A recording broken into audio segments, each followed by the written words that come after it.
2026 সালে ব্রাজিলের স্কোয়াডটাকে নিয়ে আমি ভালোই ফ্যাসিনেটেড হওয়াটাও অস্বাভাবিক কিছু না। কারণ কার্লো আনচেলত্তি আসার পরে হয়তো ব্রাজিলকে নিয়ে 8-9টা গেম পাইছে যেখানে তারা 2টা হারছে।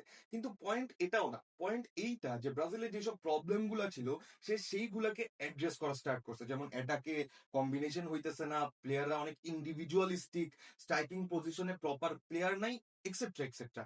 এই জায়গায় আমরা দেখতে পারছি যে সে ভিনিসিয়াস জুনিয়রকেও স্ট্রাইকার খেলাইছে, সে রিচার্লিসনকেও টাইম দিছে, পেদ্রোও খেলা দেখছে। তার মানে কি? তার মানে তো এইটা যে সে হাতায় দেখতেছে যে ভাই কোনটা ভালো কোনটা খারাপ আর কোনটা নিয়ে আমি ওয়ার্ল্ড কাপে যাব। তারপর যখন আমরা দেখতে পাচ্ছি যে সে মাথিউস কুনাকে পাইছে, who someone who can run in behind, যে কিনা কম্বিনেশনসও করতে পারে নিচে নেমে, যে কিনা ব্যাঙ্গার স্কোর করতে পারে। এর থেকেও বড় কথা সে হচ্ছে গিয়ে ক্লিনিক্যালও। তো এই জায়গায় ব্রাজিলের ফ্রি ফ্লোয়িং ফুটবলে কার্লো আনচেলত্তির আন্ডারে he can be someone who can get adjusted. But এই সবকিছু যদি আমরা সাইডে রাখি, 2টা প্লেয়ার আছে যাদেরকে নিয়ে আমি খুবই বেশি ফ্যাসিনেটেড। আমি তাদেরকে দেখতে চাই ওয়ার্ল্ড কাপের স্কোয়াডে তারা জায়গা পাইতেছে কিনা। One is obvious, it's Enrique, যে কিনা লিওনে যাওয়ার পর থেকে আই কিড ইউ নট আমাকে 7-8 সালে বেনজেমা লিওনের টাইমের কথা মনে করাই দিতেছে।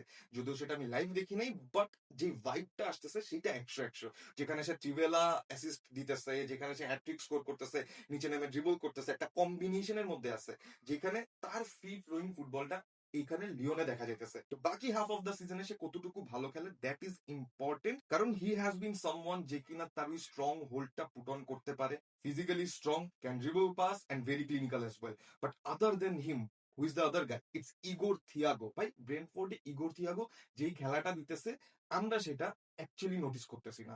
He has scored 17 goals in this premier league season, যেটা কিনা অ্যাকচুয়ালি অনেক আন্ডারশ্যাডোড হয়ে যেতেছে। ইগোর থিয়াগো ইজ সামওয়ান যে কিনা বক্সের মধ্যে অনেক স্ট্রং প্রেজেন্স রাখতে পারে। Is someone whose good with headers, is someone whose good with the foot, physically strong. সে ডুয়েলস উইন করতে পারে, হেডার্স উইন করতে পারে। তো দেখা যাক যে ব্রাজিলের সাথে অ্যাকচুয়ালি এই দুজনের মধ্যে কে ফিট হয়, এই দুজন অ্যাকচুয়ালি ওয়ার্ল্ড কাপ স্কোয়াডের জায়গা পায় কিনা। তোমাদের কাছে কি মনে হয় সেটা তাড়াতাড়ি আমাকে কমেন্ট সেকশনে জানাও।